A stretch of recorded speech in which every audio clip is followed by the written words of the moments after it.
Sindh secretariat में security इंतजामात सख्त कर दिए गए। प्राइवेट अफराद के बगैर इजाजत दाखिले पर पाबंदी। सरकारी मुलाजमीन को भी ऑफिस कार्ड अवेजा करने की हिदायत। गैर सरकारी गाड़ियां भी सेक्रेटेरिएट नहीं आ सकेंगी। मुलाजमीन भी वॉक थ्रू गेट से दाखिल हो सकेंगे। दाखिले और खारिजी गेट पर इजाफी नफरी तैनात करने की भी हिदायत जारी कर दी गई।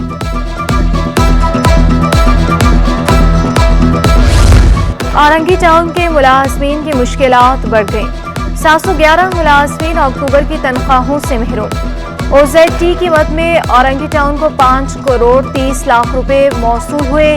तनख्वाहों की अदायगी का हुजम 4 करोड़ 70 लाख रुपए है। म्यूनिसिपल कमिश्नर औरंगी टाउन आगा फहद के मुताबिक इंतजामिया 2 माह से घोष मुलाजमीन तलाश कर रही है। सिंध बैंक का अमला मुलाजमीन की पे स्लिप का रिकॉर्ड बार बार मांगने के बावजूद फराहम नहीं कर रहा। बैंक अमला मुलाजमीन की पे स्लिप का रिकॉर्ड बार बार मांगने पर फराहम नहीं कर रहा। कराची में गैस बहरान शिद्दत इख्तियार कर गया। दिन हो या रात गैस गायब रहना मामूल बन चुका। मवाजपुर, सजारी टाउन और शेरशाह में गैस बंदिश। दाऊद चरंगी, कायदाबाद और बल्दिया टाउन के मकीन ख्वार। शेरशाह साइट और अवामी कॉलोनी में भी गैस गायब। शहरी दौरे जदीद में भी लकड़ियां जलाने पर मजबूर।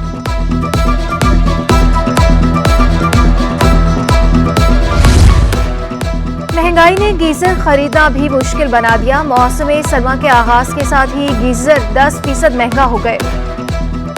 15 गैलन गीजर की कीमत 23,000 रुपए हो गई। 50 गैलन गीजर 35,000 रुपए में फरोख्त होने लगा। कीमत बढ़ने की वजह खाम माल, महंगी बिजली और मजदूरों के इजाफी अखराजात करार। ताजर मुजाहिद शबीर का कहना है बिजली के नर्ख बढ़ने से मकामी लागत भी बढ़ गई। शहरी बढ़ती कीमतों पर फट पड़े। पिछले साल के और मुकाबले में इस साल की जो सूरत हाल है, प्राइस में तकरीबन जो है ना एवरेज 10% का फ़र्क बढ़ा है। और इसमें एक्चुअल जो बढ़ने की वजूहत 2 हैं। एक वजूहत तो ये है कि ज़ाहिर है इलेक्ट्रिसिटी महंगी हो गई है। कुव्वते खरीद में कमी के बाईस सब्जियां बदस्तूर आवाम की पहुंच से दूर हो गई। 1 किलो टमाटर की खरीदारी के लिए 2 लाल नोट दरकार है। आलू 120 और प्याज 140 रुपए किलो फरोख्त होने लगे। शिमला मिर्च 160 और भिंडी 180 रुपए किलो में दस्तयाब। अदरक और लहसुन 600 रुपए फी किलो पर बराजमान। फालस्तीनियों से इजहार यकजहती के लिए तुलबा भी सड़कों पर निकल आए। शारे फैसल पर आयशा बवानी स्कूल के बच्चों का इसराइली बर्बरियत के खिलाफ एहतजाज। इसराइल के खिलाफ शदीद नारेबाजी की। असासा का कहना था एहतजाज का मकसद आवाम में शऊर बेदार करना है। फलस्तीनियों पर जारी मजालिम बंद करने का मुतालबा। 7वीं आलमी Islamic banking and finance conference. बैंकों के मुख्तलिफ शोबे-जात से ताल्लुक रखने वाले शख्सियात की शिरकत। मुकर्रिरीन का कहना था इस्लामिक बैंकारी का हुजूम हर साल बढ़ता जा रहा है। कामयाब कॉन्फ्रेंस का मकसद इस्लामिक बैंकारी को मुल्क में फरोग देना है। स्टेट बैंक ने इस्लामिक बैंकारी में 5 बैंकों को डिजिटल बैंकिंग का लाइसेंस जारी किया है। शहर कायद में फजाई आलूदगी में खतरनाक हद तक इजाफा। शहरियों में तशवीश की लहर दौड़ गई। कराची पाकिस्तान का दूसरा और दुनिया का चौथा आलूदा तरीन शहर बन गया। मुख्तलिफ अमराज फूट पड़े। शहरियों को सांस लेने में भी दुश्वारी का सामना। तिबी माहिरीन ने एहतियाती तदाबीर इख्तियार करने का मशवरा दे दिया।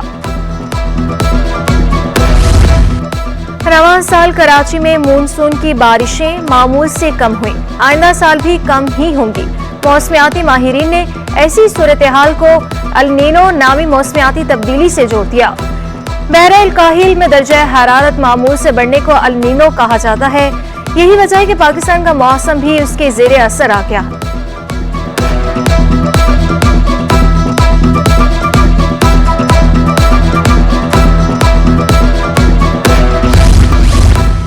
Syed university of engineering and technology के ज़ेरे इंतजाम इंटर हाउसी स्पोर्ट्स गाला। यूनिवर्सिटी के सैकड़ों तुलबा की रिवायती जोशो खरोश के साथ शिरकत। तकरीब के मेहमान खुसूसी लाहौर कलंदर के CCO आतिफ राना थे।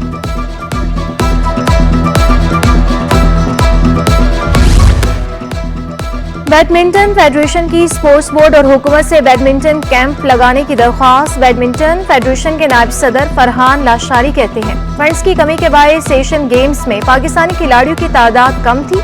پاکستان اسپورٹس بورڈ کیمپ لگائے تو نیا ٹیلنٹ سامنے آئے گا.